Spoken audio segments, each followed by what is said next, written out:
I'd better get you on your way. No, I...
Welcome. We are back. Another day in the market. Tomorrow is the final trading day of the year, 2021. It's been a wild year. So this is also the final stream of the year. A lot going on for sure. Today was it was a good day until like the last 20 minutes of the day. Then a lot of stocks pulled back towards the end of the day. You can't be surprised. You were kind of on low volume the whole entire day, and then, you know, the last few minutes before the final day of the year in trading, can't be surprised there was a pullback. I was kind of feeling like that earlier in the morning. It just kind of didn't seem like there was much fuel behind the rally. And remember, we're up a lot. We are up a lot in a short amount of time. We're going to talk about that when we get over to the market. Right now, futures are down a little bit, about 1/5% red for the NASDAQ and S&P, and about 1/3% red for the Russell. They're actually down more like 10-15 minutes ago, and they just started bouncing. So yeah, we're going to talk about Bitcoin, the overall market, my thoughts for the market, and a bunch of different sectors in 2022. I'm going to be talking about a bunch of large caps tonight. The swings, of course, CLOV, Wish, Fisker, a bunch of different things. So yeah, let's get to it. Starting off with Bitcoin, it's actually under the 200-day moving average right now, and you have nearly confirmed hidden bullish divergence. Hidden bearish divergence. So I don't know, you're kind of just maybe trying to hold on to this little area over here. But if you cannot hold 45.5K, I think Bitcoin goes back down to 42K to test that area. So it's either you bounce right here and somehow reclaim the 200-day moving average. You know, maybe you could look at it kind of like this. C point's going to be a little bit low. But other than that, you pretty much got a shark. So maybe, you know, it already kind of bounced up, let's see, about 4% off the PCZ. So, I mean, if this low can't hold, then, like, if this yellow box can't hold, I think, you know, back down to retest this area. So you're just hoping that this can hold. Otherwise, you could see lower before you see higher. That's really it for Bitcoin right now. Apart from Bitcoin, Ethereum is pretty close to the stop of the swing. Currently just hoping that you can maybe develop triple classic bullish divergence here, and you just bounce off this demand line and then you start crawling back up again. But for both Bitcoin and Ethereum, they're pretty close to the areas where you want them to bottom out. If they don't do it, then, like I said, Bitcoin can go back down to retest 42K. Maybe Ethereum drops down towards 33.88 to test the 200-day moving average and this low over here. So, you know, these are the areas where you want the bounce. Otherwise, you could see lower before you see higher. In general, I think at some point Bitcoin's going to make a higher low above 30K, and Ethereum's going to make a higher low above 1800, which was kind of where it was at in the middle of the summer when Bitcoin was at 30K. As long as they do that, I expect Bitcoin and Ethereum to make new all-time highs at some point. That could take a long time or not, but we'll see. So that's it for Ethereum.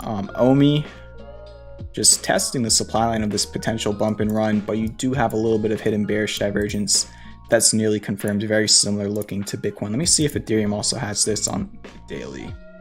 Oh yeah, we already kind of looked at it. All right, so that's really it. Hopefully you can just continue to hold this 0.00604 support. We'll move on to stocks in a second here. I don't know, maybe I might change around the segments a little bit. I feel like a lot of people kind of join the stream like 25-30 minutes in, and then I'm kind of just finishing talking about the market by then. So I don't know, maybe I'll try and switch things around and talk about other stuff first. But what's up, KTF, Scrooge, the guy, Cheddar Freeze, Plebere, Cheddar Freeze says, isn't tomorrow the Discord anniversary? I don't remember. I know I started, like, I actually, like, made the server, like, a week before it went public, so I could set everything up, and then we had, like, the mods join first. And I kind of got I do believe that it was, like, maybe, like, New Year, or, I don't remember, but it's definitely around where we are. It's pretty much been a year. So we're pretty much 1 year into the Discord, which has been a crazy year. Thank you for all the vibes in the Discord. Make sure to join the links in the description if you haven't already. So what do we start with? I don't know. I'm thinking we'll save the market for a little bit later. I might just start off with no, what should I start off with? A little bit confusing. Maybe look through like options flow or something going into tomorrow before we look at the market. See how all of that looks, and we'll come back over to trading view. So let's try that out. All right, so let's take a look at what's going on.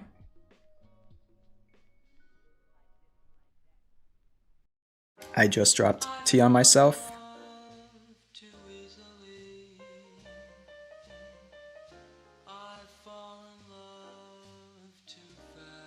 All right, so let's see what's going on with options.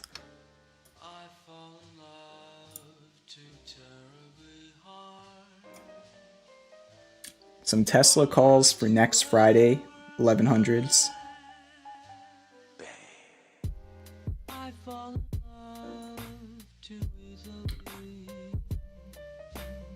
Let's see.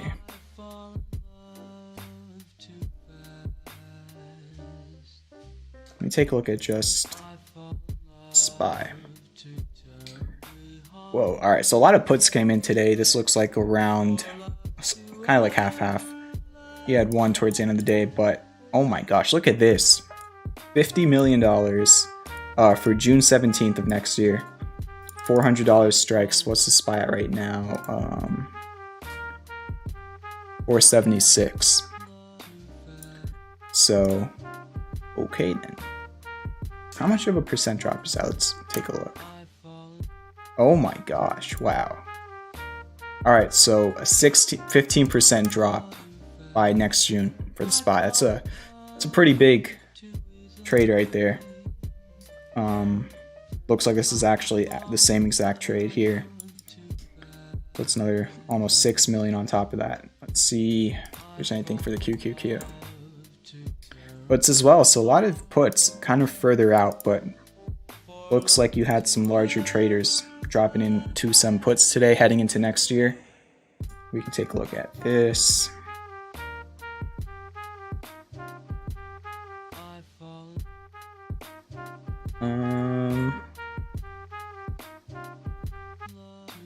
Looks like you have more put volume, but it's dropping, and then call open interest is rising.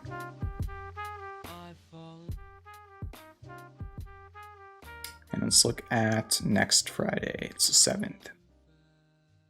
A lot of 405 calls, so a lot of out of the money calls for next Friday on the QQQ still, but same thing for puts. That's 390 puts. Take a look at the SPY. So right now we're just kind of looking at what other people are doing with their money with the overall market. Put volume went up today for the SPY. Call open interest dropped today. Let's take a look at these. So let's go to next Friday again. And a lot of 480 calls. So that's about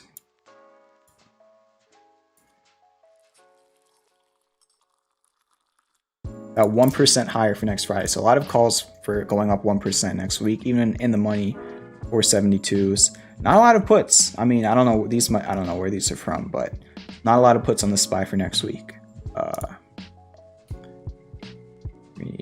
400. I think these are like those large orders, maybe. I don't know.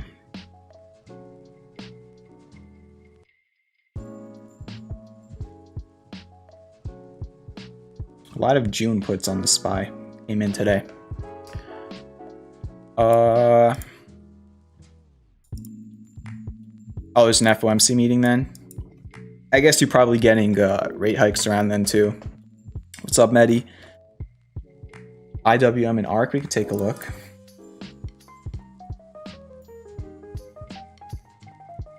So a lot of puts on the Russell 2000 currently. Looks like calls open interest went up today though, and but puts volume went up today. Kind of seeing that quite often here. And then we can scroll down over here. Let's go to next Friday.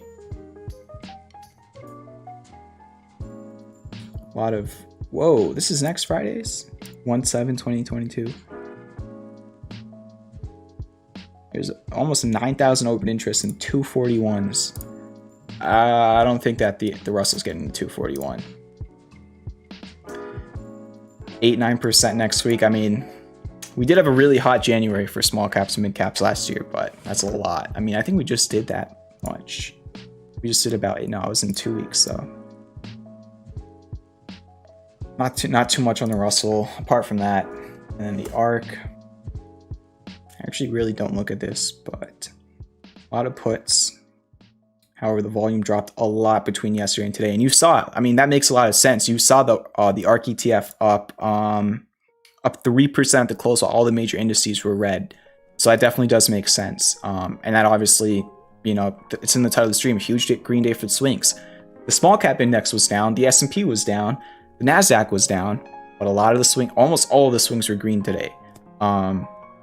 So you're getting that life in that mid cap growth market. And we'll go next Friday again. So looks like some, I don't even know, why are these all like 22 and 72? I don't know, but looks like $84 puts for the ARK ETF. It's, I think, around what, 96 right now, 96.70, and then 89 in the money. So a lot of 99 calls for next Friday. So that's it for the ARK ETF. What's up, Eric? We got pretty much all mods in the chat. Yeah, it's I don't know. December last year was one of my best months streaming ever, and this month was, in terms of just numbers, this was my worst month. I believe, other than my first month, and again, that was my first month. But yeah, over the last year, I think just like numbers wise, it's probably my worst month, but happens. So let's head back on over to the charts, and we'll see what's going on there.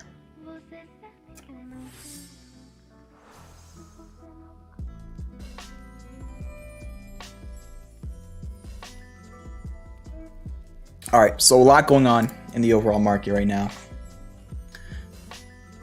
Holidays, yeah, probably holidays. Also, I mean, we were in a very different environment in December of last year. We had all the SPAC mania, the EVs and the pot stocks going crazy.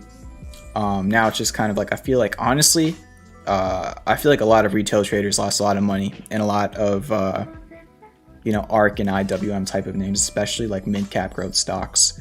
I think that's really just, I don't know, for the past, like, really, this is really where it happened. I feel like ever since over here, this is when I've seen like Twitter, Reddit, YouTube, Discord, everything just really slowing down on this last, you know, a little bit over a month of drop in a lot of these mid caps. Because, you know, we saw the S&P do this the whole entire year, and then the ARK was just kind of going sideways. And then while the S&P ran to a new all-time high, the ARK just kind of just dumped. I mean, it went down like a quarter of its price. It dropped, yeah, 28%. Like, I think this wave really shook out a lot of retail traders, to be honest. You know, all those mid-cap type of stocks. So that's what I'm kind of thinking as well. Well, that's why I'm trying to stream. So for people who didn't do too well, you know, so at things like this, I'm not saying exactly this for the ARK can happen. I'm saying like the portfolios of everybody who this pretty much happened to can do this now. That's why I'm trying to help out. But hopefully the ARK can do that as well. So that would certainly help out a lot of the swings. But yeah, going into next year, we're in a situation where most large cap tech stocks are around all-time highs, chip stocks, a bunch of different social media stocks, tech like Apple, NVIDIA, or Apple, Microsoft. I'm going to call Tesla a tech stock right now, Tesla, because it's not really valued like it's an auto company. But Tesla's been a monster. if you've been watching the stream.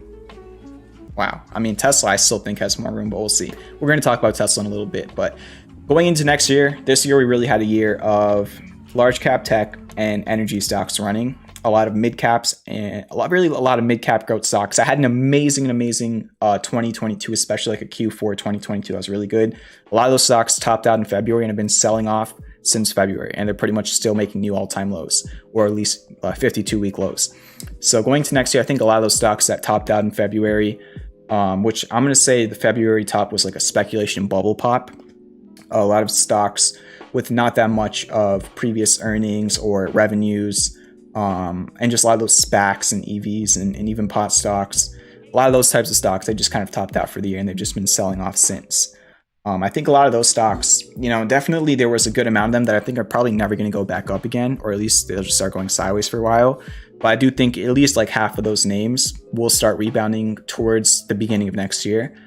And I'm really looking at the ARK ETF as a way to kind of view that. One thing I haven't really showed on the stream is like my weekly charts. So before we even break down like the short-term price action in the market, I'm just going to go into the weekly so we can kind of see how the weekly timeframes, the longer term timeframes look heading into 2022. And we can kind of break everything down. But on the ARK ETF, you kind of have this falling wedge forming here. You have 1, 2, 3, 4 touches. Maybe you'd want one more, but you can also see this level very, very clearly on the weekly. 89. This is the level I talked about the night before it bounced off of it. As long as the ARK can hold that $89 level, let's see how much of a fib retrace that is from the COVID crash to all-time highs. It's in your golden zone between the 50 and the 618. So you've made a golden retrace pretty much, not a perfect 618, but kind of developing this wedge pattern. And really, it's just all about this. Can you get back above this level and hold above this low from May? If you can do that, I mean, that really could give you, the chance of doing something like this. So that's really how I'm looking at the ARK ETF on the weekly. So for a lot of like mid-cap growth stocks, the NASDAQ on the weekly, I mean, this is a beautiful upsloping channel with quadruple hidden bullish divergence. You had a bullish engulfing candle last week. You just took out this little resistance here that I just charted. You see it a lot better on the daily. NASDAQ, I think will make a new all-time high, unless if the S&P starts backtesting now, maybe take some time, a couple weeks, maybe a month. But it's about 3 or 4%, 3% away from new all-time high. The Russell 2000, this is how I viewed on the weekly. And you technically have classic bullish divergence on the weekly, which I haven't really even noticed on the Russell 2000. So maybe that could, getting classic bullish divergence in an uptrend is not easy. So that's actually pretty impressive. And major bullish engulfing candle there. And really what I'm looking for tomorrow is a close above 222. That could be really, really nice. You could see you have, this close right at 222, this close at 222. Just a lot of candle bodies, not really candle wicks, but a lot of candle bodies open or close around 222. You can see even on the daily quite a bit. It's not really easy to see that level as like swing highs or swing lows. It's just more of like an area where a lot of traders, as Mitch Ray would say, traders settle up very often at those areas, when the week is over, the month is over. It's just kind of like this, I guess, equilibrium point of this, I guess, channel, which you could also look at it as. So you got that for the Russell 2000. Russell 2000 has underperformed for months now. I honestly feel more optimistic about mid caps and small caps still. So I'm still more favorable towards things like the Russell Growth ETF or the ARK ETF and things like that rather than just the Russell 2000. But again, as long as you hold that low that we talked about in the beginning of this month, it'd be fine. And then finally, the S&P 500. I don't really have a chart on this on my weekly, so I just view it as this. This is my weekly chart for the S&P 500, bullish engulfing last week. You're probably going to get an all-time high close this week unless you sell off more than 1% tomorrow, which is possible. This is how I view it on the weekly, and you're well above that demand line, so trend is your friend for right now. So yeah, I think next year, I was watching a Meet Kevin video. I think he said when you take a lot of these analysts' predictions for next year together, I think the average return that a lot of analysts are expecting for next year is around 6%. There's a couple of them that are expecting a negative return next year, a couple percent that are expecting a 10%, and you just get the average about 6%, which is far less than the S&P 500, which this year went up. Where'd it be open? It went up about 30%. That might not be open to close. but just from like your low of the year to your current high of the year, about 30%. And this is not normal. I don't know what the statistics are for, like, I don't know if there were any other years where you went up 30%. I don't know too much about that. 2020, where did January start? 2020 until the close, I think you went up like 14 or something percent. So you kind of double that in 2021. But if you go from the COVID low from March to December, then you went up an insane amount. But you did fall pretty much that equal amount before. So yeah, that's kind of like how the market looks going into next year. Fundamentally, we already know everything about tapering. I kind of feel like that's been priced in between a couple of these last 3 to 4% declines we've had in the S&P over the last 3 months. I really think most of those dips were just to do with people pricing that in. But obviously we have rate hikes. But again, people are already expecting those by now. So I don't know. I'm really confused about the S&P going into next year. Next year, I really think could be, at least like the first half of the year, could be a really, really, really good revival for a lot of mid-cap growth stocks. And I'm not trying to say these exact stocks, so please don't come back to me in 4 months if the stocks I'm about to name are like down from where they are right now. But, you know, stocks like a lot of EVs like Fisker and NIO, you know, things like FUBO, DraftKings, those types of names. You know, I'm not really exactly saying those names, but those types of names. SOFI was up 10% today, things like that. A lot of those stocks that had a really, really good January and just kind of sold off. Corsair, Tattooed Chef, BYND. I don't know about Peloton. Things like that. That's kind of what I'm looking at. So yeah, there's just a lot of those types of stocks. And we'll see. We were looking at some marijuana stocks yesterday. A lot of pot stocks had a good day today. I actually made a little bit of money trading Sundial in the morning from bed. So, you know, we'll see if a lot of these pot stocks can start bouncing up. The thing with pot stocks that's really interesting to me is a lot of them sell off for a long time, and then out of nowhere they go. I'm not saying they're going to for sure, but out of nowhere they go up like 40-50% in like 3 weeks. It's like crazy. So yeah, so that's like, you know, longer term view. Let's actually do what we normally do. Let's break down the technicals for the market right now. So what do we have? Well, today you printed a bearish engulfing candle on the daily, and you're not looking too good for tomorrow. Your futures are red. Tomorrow could be a green day. But if we go down to lower time frames, you can take a look at this. Pretty simple. I saw other people on Twitter looking at it like this as well. But kind of this double top formation on the hourly chart. If you break under today's low tomorrow morning, I might be getting into puts for a day trade. Because you really don't have much support for like almost 1%. You have that previous all-time high, which is only one high, and then to get to like that 470, which is like a much larger level. Actually, you have this one as well. So before your next like candle high that you're backtesting, it's about 0.5% decline. And then if, you know, this one little high doesn't hold, then just down to this major previous resistance, you're talking about 0.6. It's messed up. Sorry. Talking about over 1%. So you do have room down. You don't have a lot of support. If this little yellow box I just drew, if that breaks tomorrow, you could see a red flush. Honestly, I wouldn't mind it. I wouldn't mind, you know, maybe playing puts tomorrow morning on this decline, and then we get like a back test, and then maybe me switching over to calls over here, something like that. But I mean, let's just zoom out for a second here. Okay, let's just look for the context. Remember when we talked about this bull shark literally right here? All you had to do was watch the stream. Well, it's played out very, very, very well. So we were literally talking about it at this close on December 20th. Now it's played out, so I'm going to take it off my chart. But just since then, like, you just rallied up 6% in 10 days, you know? To pull back to at least hit a 236 could be very, very common, right? And look at this. This might even be one of my targets if I do play puts and it does pull back. This 236, it's pretty much where this candle opened. It's pretty much where this candle closed. So 236, your first fib retrace. But you know what I'm saying? You've only made like, I don't even know if you made like 10% retrace. Let's see. You've pretty much just about made a 10% retrace from your low to high that you just put in. So yeah, remember, RSI starting to pull back now. Honestly, it pulled back quite a bit for this type of a drop. So that's really what I'm looking at the S&P going into tomorrow. I mean, if this level holds, then great. Then your resistance is around 478. So then maybe you create a range over here. If you if you just go up right at the open, then maybe you're just in a range for tomorrow. And then if you break that upside range, maybe I'll play calls if you break to new all-time high tomorrow. But I don't know. Tomorrow could be another low volume day. At the same time, though, you might get some, people placing orders or managing their portfolios for tax reasons and whatnot. So that's your S&P. Pretty simple. Short term, I'm not too sure, but more longer term, I just want to stay above that blue box you see on my chart right now. That's the more important level to me. And hopefully, if you do backtest it, which you probably will at some point, whether it's tomorrow, in 3 weeks, or in 2 months, hopefully you bounce off of it. So apart from the S&P, you got your Russell 2000, which is, I kind of redrew a couple more lines here. I drew a demand line here. Let me make a different color so it's more clear.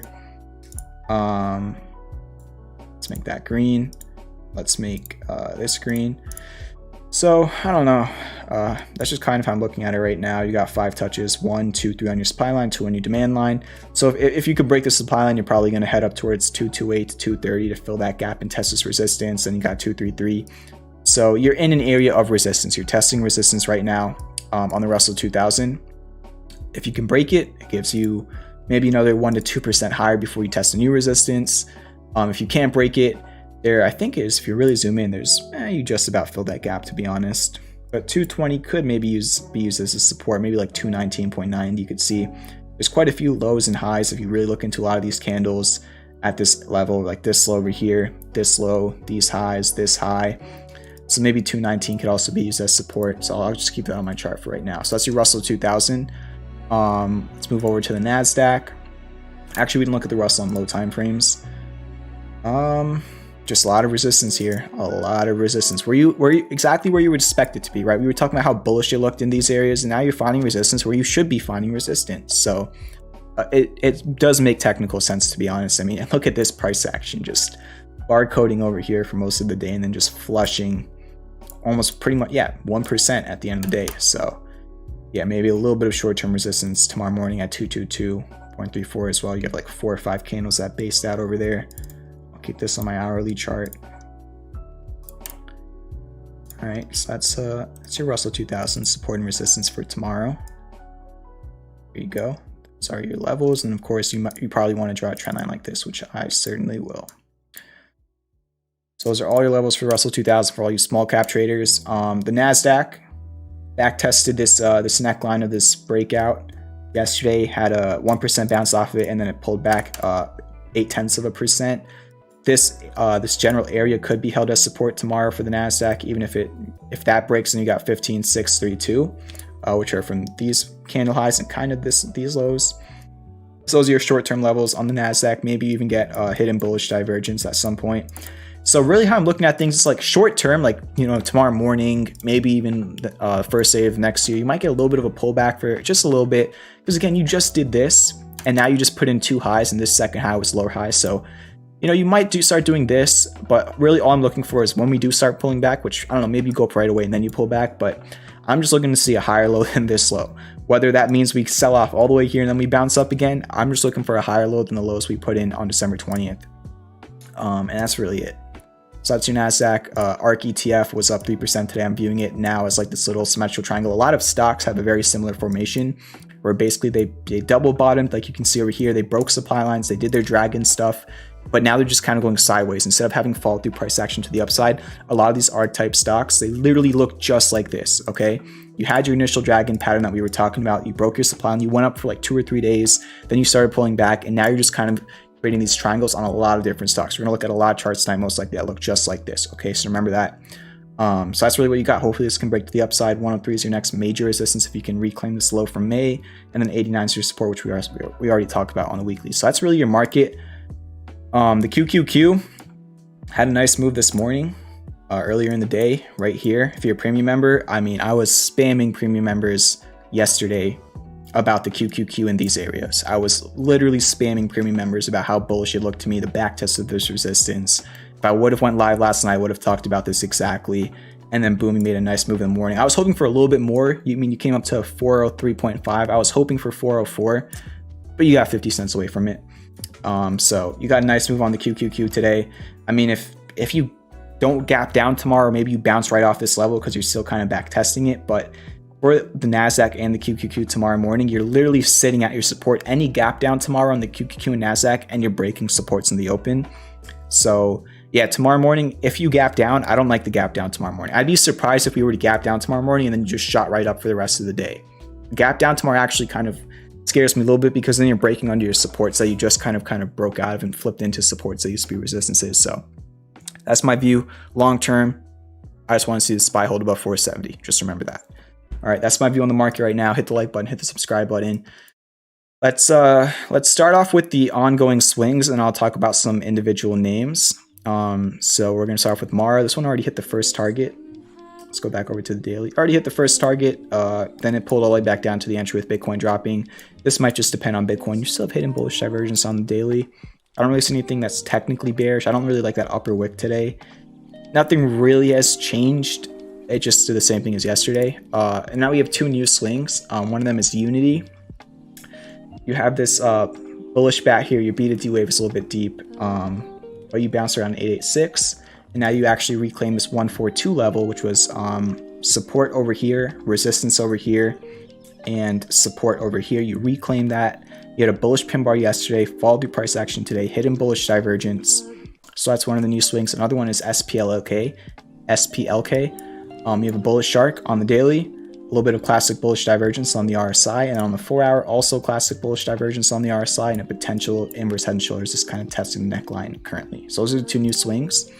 Really haven't moved much. Upstart, this one was up 10%, came back down to the entry. I marked it as a break even. Then the same exact day, later on in the day, I said I'm taking it off as a break even. I'm just going to keep it on the sheet.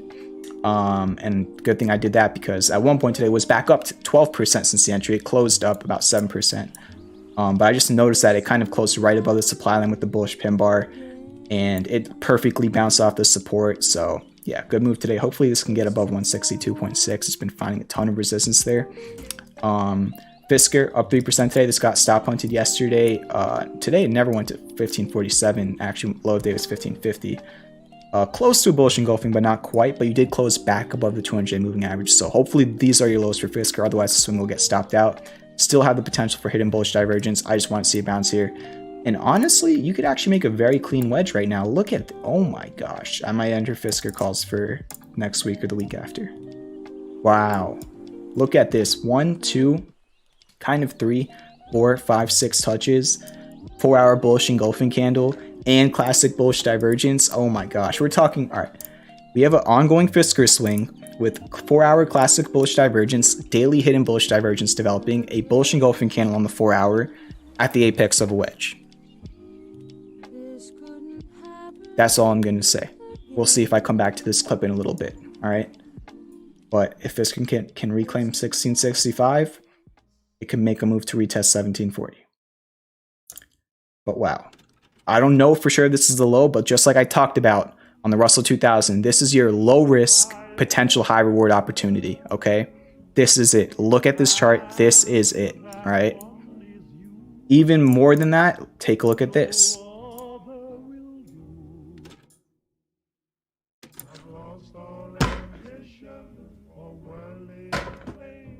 All right, we're switching the hat.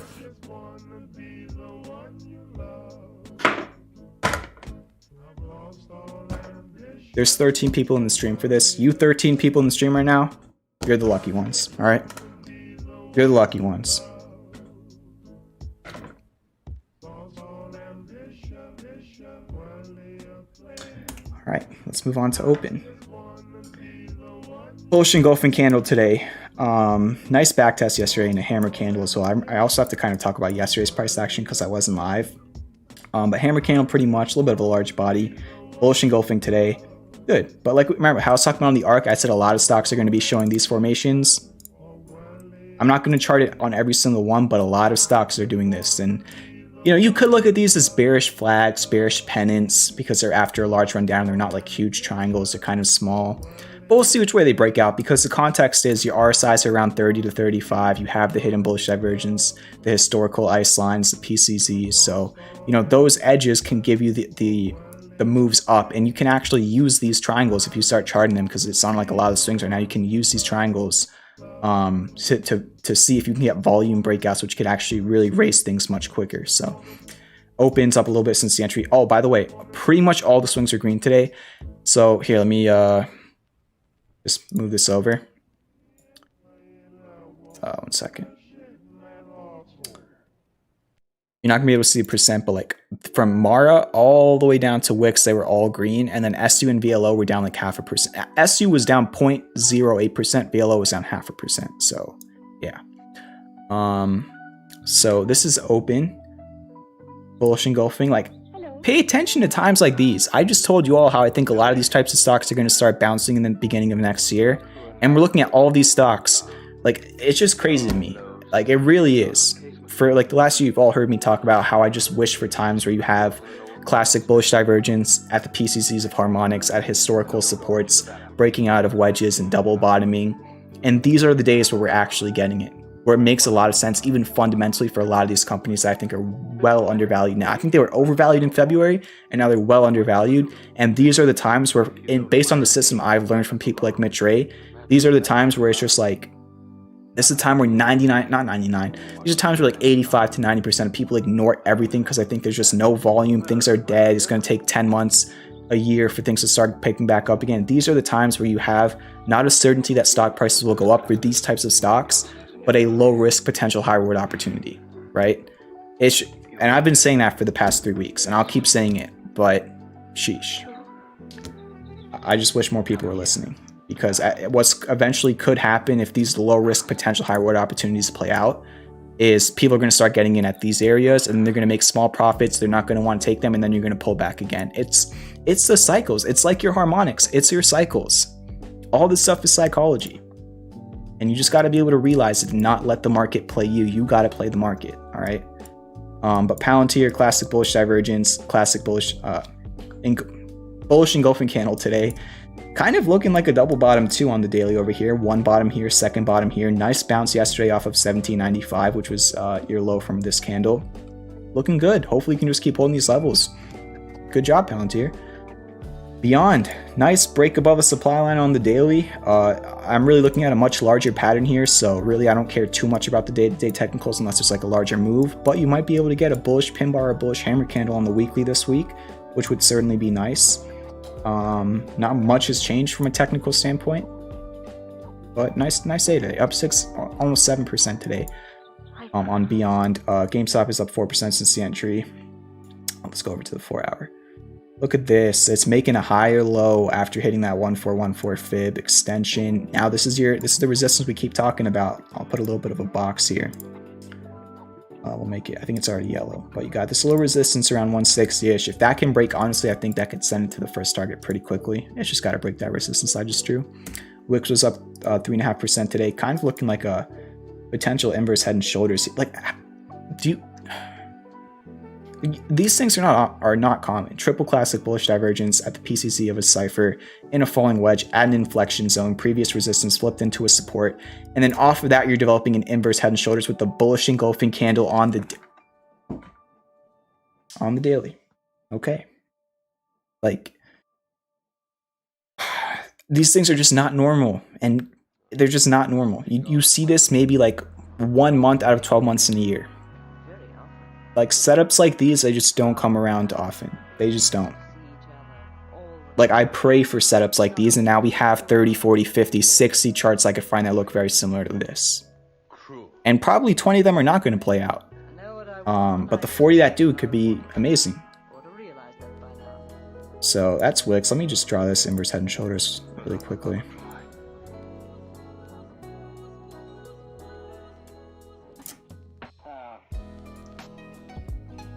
SU was flat today, not much to update on. It broke out of the handle, hopefully it can get above 26. And then BLO, third day in a row closing above the 200-day moving average, hopefully it can get up to that first target at 78.66. So those are your ongoing swings. I still have other stuff I want to talk about. I will read the chat, I promise. But let's talk about some other stuff. NEO was up 15% today. Yep, 15% today on NEO.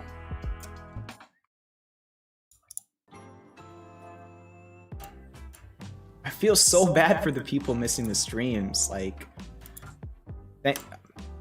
Thank you all for watching tonight's stream. Look how easy it is to find stuff like this right now. It's just so amazing to me. It really is. This is wild. Neo's breaking out of a wedge on the 4-hour with classic bullish divergence, and it's sitting at the demand line on the daily. Has a little bit of a resistance zone here. But if it can hold it, or break above it and hold it,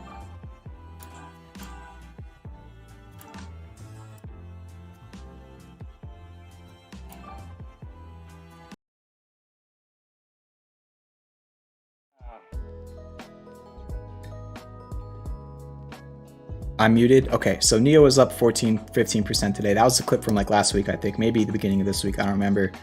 Yeah, if you watch the stream, there you go. Bullish engulfing candle today. Highest volume you've seen in months. Trying to reclaim this previous support zone. First day that your MACD's back over to green. Even got a little bit of classic bullish divergence on the daily. This might run it, like literally might just be starting. Like it might, like I know it was up 15% today. It might pull back a little bit first, make a higher low, but like this could have been your bottom right here on Neo, okay?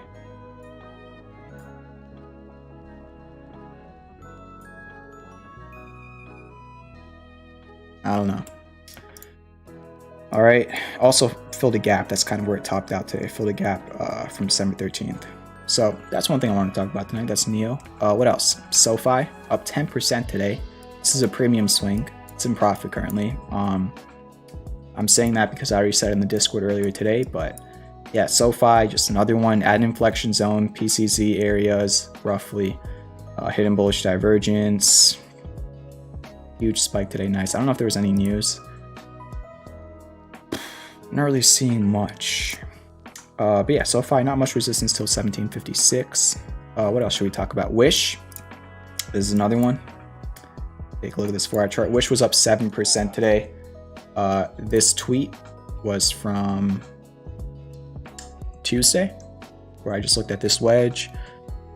Interesting chart here. Still would like to see some higher lows and fundamental changes maybe, but now you're maybe trying to put in a higher low or just at least like a double bottom, kind of a dragonish pattern here on lower time frames. Let's go over to the 1 hour on Wish.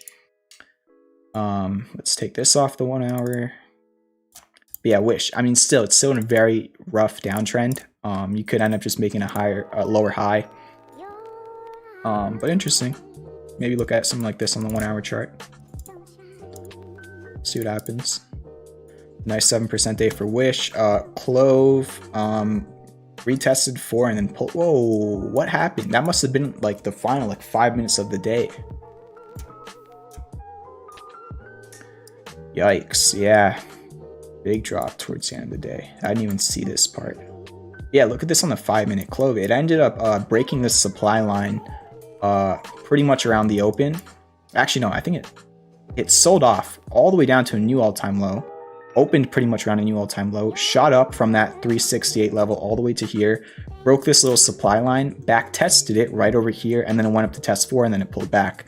Kind of closed right around that supply line again. So that's really it on low time frames for CLOV. I don't know if anything changed on higher time frames. Hopefully it can just make a higher low. That's really it. Still gotta wait for more data on higher time frames. But on the 4 hour, you did get a bullish engulfing candle. You're kind of testing the supply line of this wedge. And that's CLOV. Zoom, this is technically off the sheet, but nothing has really changed from a technical standpoint. So I'm going to stop covering Zoom. I mean, I'll try to cover as much as I can, but I had to take it off the sheet. There's rules for the sheet. Sometimes they screw over some of the swings like they did for this one so far. But Zoom, I just want to make sure I get this point across on stream. I did have to mark it as a break even though I didn't mark Upstart as one. Should have probably said the same thing for Zoom. It just didn't really have like a pin bar yesterday. It had more of like a doji yesterday. But you did actually break a little bit of a supply line here. And nice bounce day. So Zoom, from a technical standpoint, not much has changed and not much will change. Maybe get bearish divergence at some point, but as long as you can hold 176, don't forget about this Zoom swing. All right, maybe we'll come back to it in a while and I'll be a little bit annoyed about how I marked it as a break even. Maybe I put it back on the sheet. I don't know. We'll see. But that's also Zoom. What else do we talk about? NVIDIA pulled back a little bit today, kind of retesting this breakout over here. If we go down to lower time frames, maybe like 290-ish could be a bounce area. I don't know. Let me delete all this. But for any premium members, that put trigger would have worked out pretty nicely. I don't know. NVIDIA's kind of a little bit choppy to me over here. I think AMD looks a lot clearer. Never mind. What happened in like the last 20 minutes of the day? I haven't really looked at a lot of these charts. Is the tip text being read out loud? It is over $3, I believe.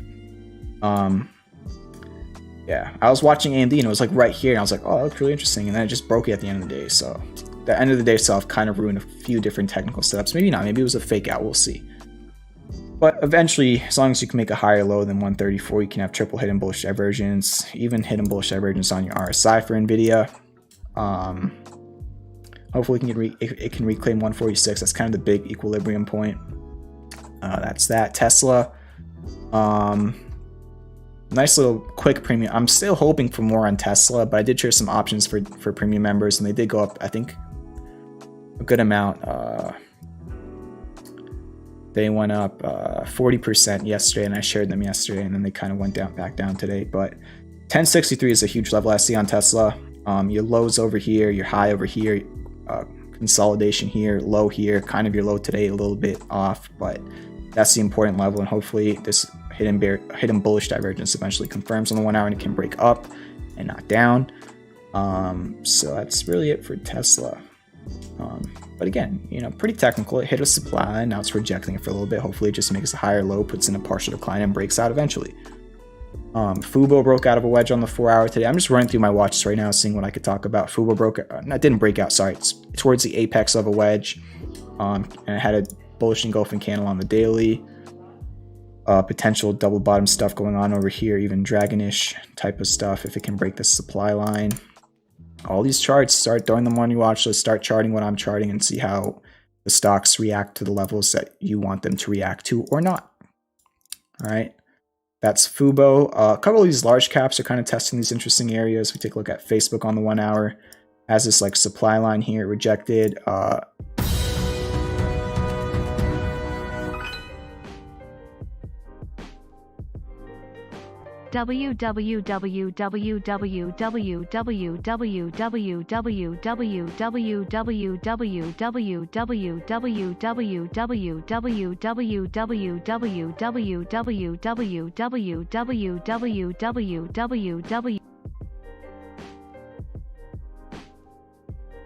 Thank you, Mehdi. I don't think it reads the whole message if it's too long, but thank you for the contribution. Thank you for the $3 tip. It's not working. Oh, it's not on this overlay. I don't have my vibes. It's on my other overlay. Vibes in the chat for Mehdi. Thank you for $3.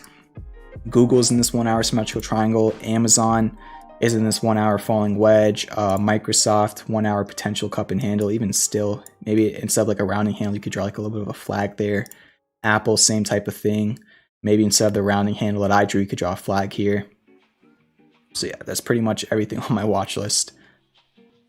Like literally we just ran through my whole entire main watch list. This really doesn't have premium stuff in my,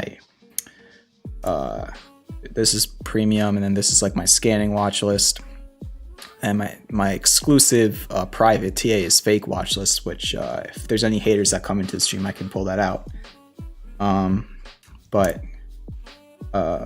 yeah, we talked about Bitcoin, ETH, OMI, the whole entire market, a bunch of these random names I have on my watch list, not random, but a bunch of those stocks, and then of course the ongoing swings. Maybe we talk about some of this stuff for a second here. Hang Seng Index up 2% today and breaking out of the downsloping channel with classic bullish divergence. 24K could be retested here.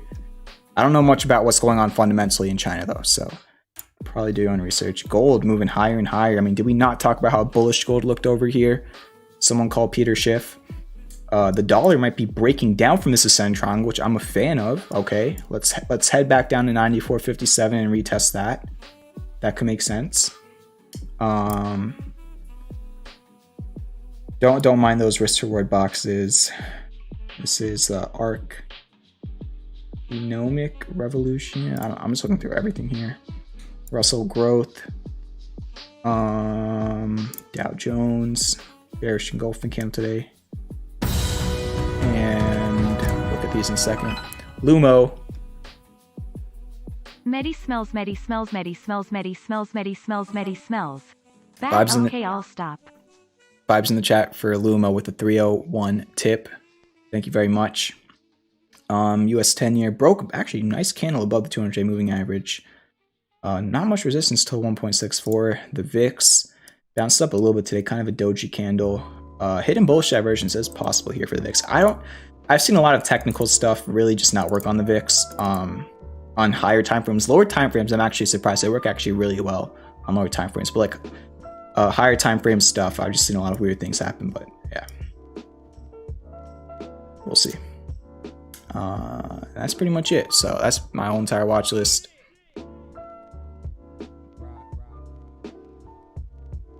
Let's see what I missed in the chat throughout the stream. I haven't really read the chat.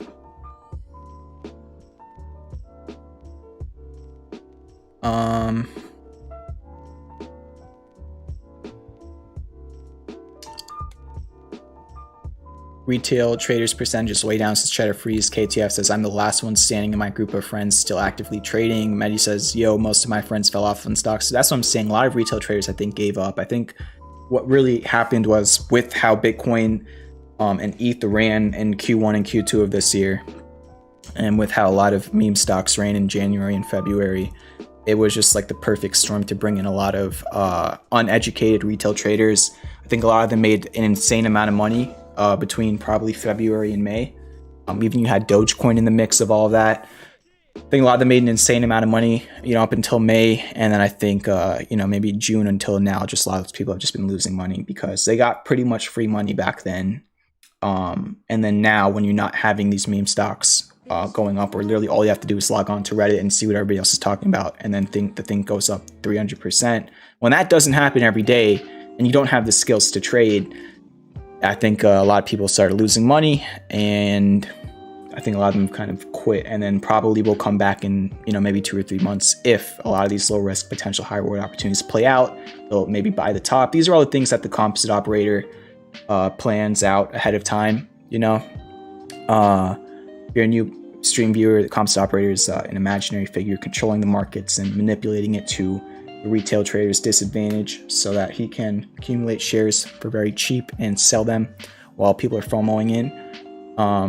But yeah, I mean, the thing is, we have thousands of people in the FTM that have put in the time that can do this. And if you're not in the Discord, if you're not watching the streams nightly, you don't have to wait until everybody else in Reddit's talking about something. You can find things by yourself. You can trade things without social media sentiment. And that's how you can actually consistently make money in the market.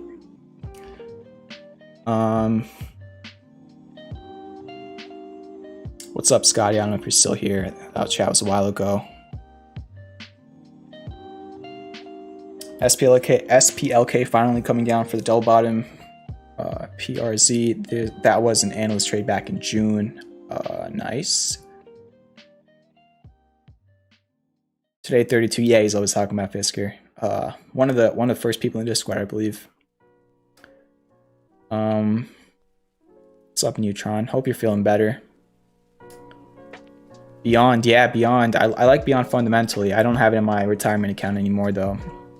Thankfully, I don't. I'd be down a lot on that if I did still hold it. I think I actually might have walked away with a profit on Beyond.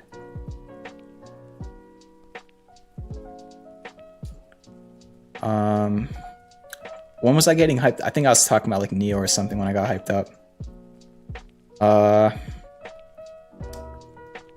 Chat, what's your favorite fast food burger? I need to settle this, all right? What's your favorite fast food burger? Drop it in the chat right now. Mine is Five Guys. I don't know if you call Five Guys. I think you call it fast food. You can include things like Five Guys, Shake Shack, BurgerFi is really good too. Things like that. In-N-Out, McDonald's, Wendy's, all those chains.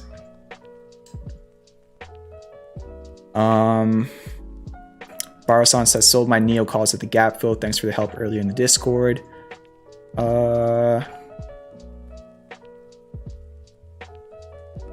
You drinking coffee before stream? No, I'm drinking tea during stream though. Alfredo with the New Year's vibes and some firework emojis. Appreciate it. Yeah, Happy New Year to all of you. I'm not gonna see you on stream until I believe Sunday. So it'll be 2022 the next time I stream. Medi with the $3 tip. TA is fake, TA is fake, TA is fake, TA is fake, TA is fake, TA is fake, Cheddar as a goat and Lump as a broke clown. $docs for Maxim, please. We'll take a look at DocuSign. Thank you for $3. Vibes in the chat from Medi. All right, so we got 5 guys from Plebere, 5 guys from KTF. What is Docs? Do you want like DocuSign? Is that where you're? Oh, I'm in crypto. Is it Doximity? What's, oh, DocU is DocuSign. All right, we'll look at Doximity. All right, so we got 5 guys. In and out animal style. I've had in and out, but not animal style. Chick-fil-A. All right, no. We're talking about burgers right now, just burgers. All right, if we're talking about chicken, I mean, Chick-fil-A has a better chicken sandwich than Popeyes. That's an unpopular opinion for some reason. I don't know why it's an unpopular opinion. It's really clear to me, honestly. Like, I don't know. Whatever. Should we do a fast food tier list? All right, so let's look at Docs first.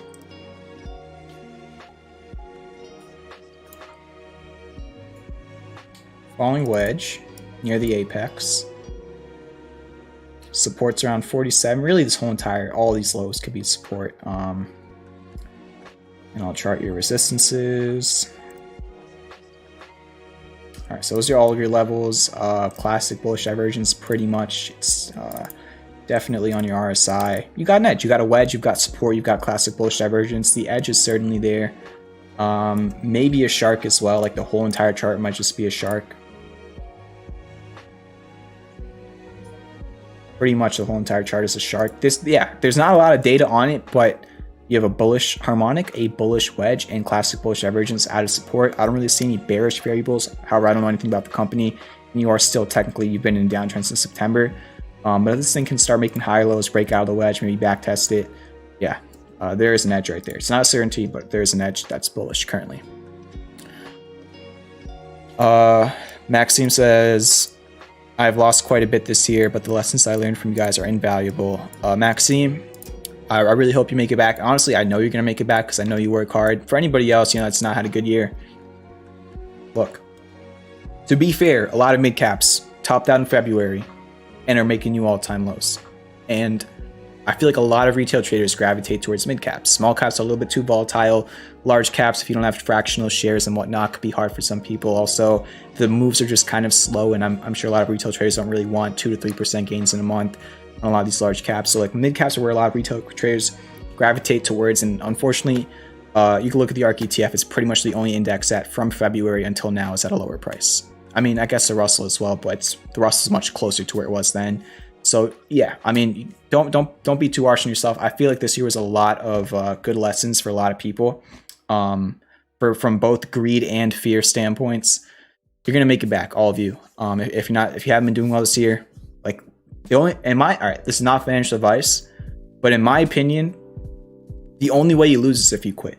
Okay, I don't think that if you spend years of your time learning this craft the right way, or even just investing in ETFs that are well known and have good track records, I don't think that in 5 to 10 years you're going to be down. There's a chance, but probably within 3 to 4 years you'd realize that you're doing something completely wrong if you haven't realized it already. Which if you're in the FTM, like, you're seeing all the things that everybody else is doing. So that's just my opinion. But of course, there are people that never make money in the market. From my standpoint, I just think they're either short the SPY forever, or they just kind of trade in and out of things without learning about, proper technical analysis and whatnot. It's not an easy game. It's not an easy game to be a long-term winner in the stock market if you're actively trading. Of course, most people who just invest get a nice return in 20 to 30 to 40 years. But actively trading, most people lose money over time. However, if you can be the 30, I don't know the exact percentages, if you can be the 30% of profitable short-term traders, your gains will be much more. And now, financial advice, your gains can be much more than the long-term investors, So kind of went a little bit of a rant there. That was not all for you, Maxime. I just do that a lot. But appreciate all the support. Thank you. And glad to hear you've had a lot of lessons. So PSTH is a whole chart but has done absolutely nothing. PSTH.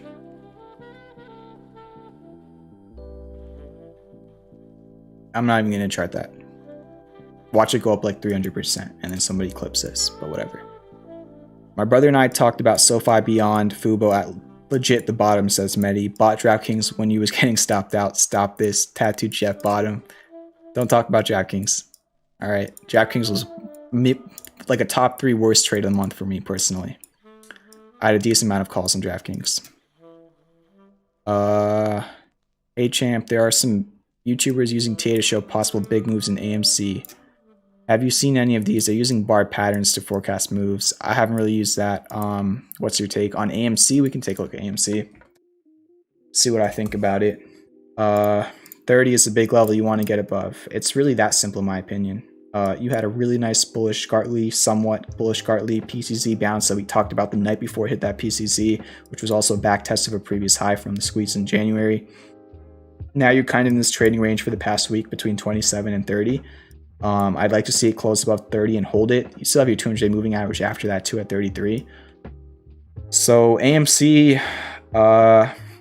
this could turn into this inverse head and shoulders. I think really what AMC needs to do is something like this. Like that. I think something like this would be what you'd want from AMC, because if you were to pull back here and make a lower low, then you're very, very far away from all this resistance over here. You probably want to stay around this resistance and break it before you start selling off again, in my opinion. You probably also could look at it like this. Just a long-term falling wedge, which kind of getting towards the apex. That's how I look at AMC.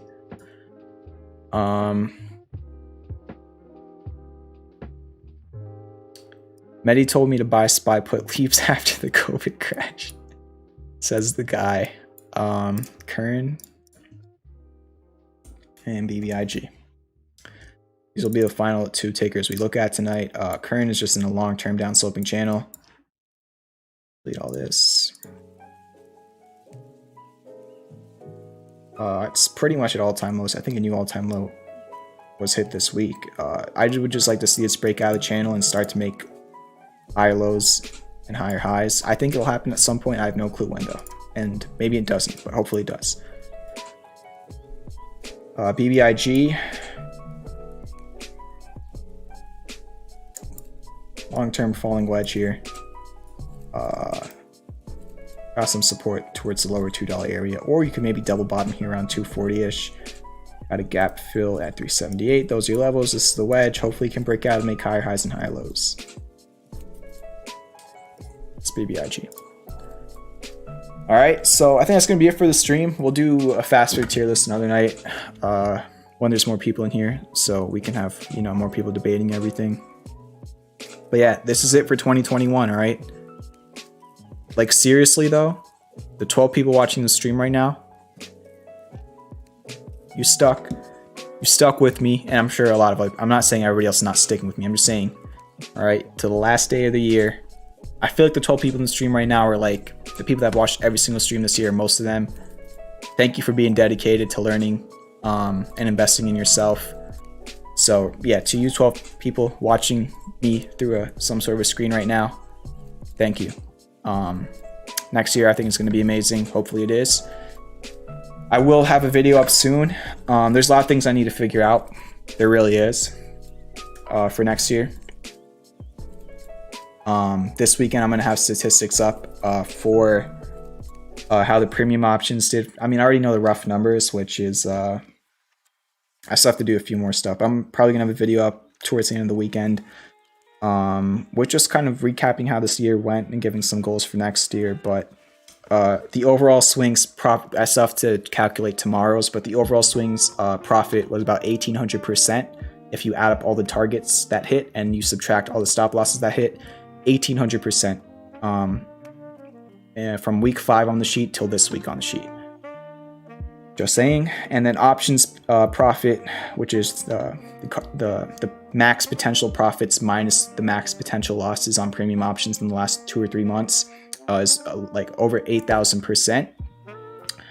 I'm gonna put a few other things. I'm gonna bring up in the video, you know, how much we've all donated through the streams. I'll probably clip together a few of my market calls like March 5th and May 12th, and growth on Twitter.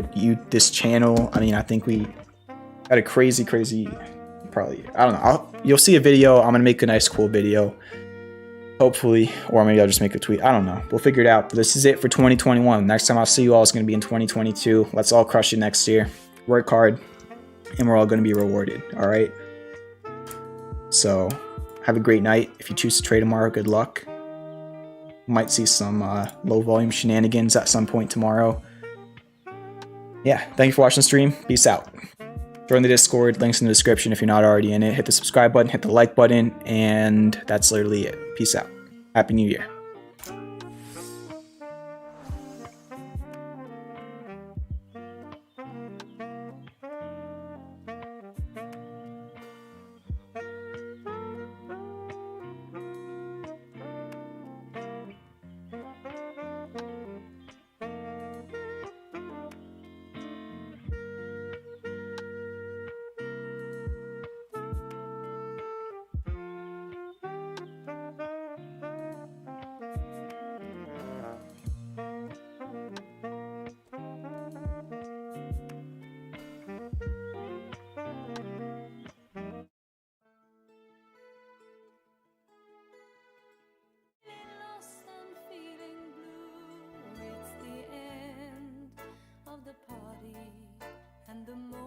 Seems so gray, so unlike yesterday. Now